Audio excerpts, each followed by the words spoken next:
Hello மா. அருணே, நல்லா இருக்கியாயா? அங்க எதுவும் பிரச்சனைலாம் எதுவும் இல்லைல்ல? நல்லா இருக்குமா.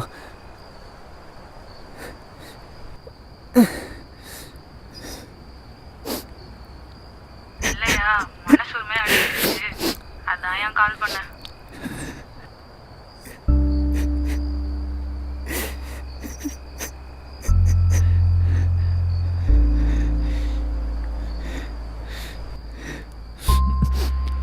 குரல் ஏன் ஒரு மாதிரி இருக்கு?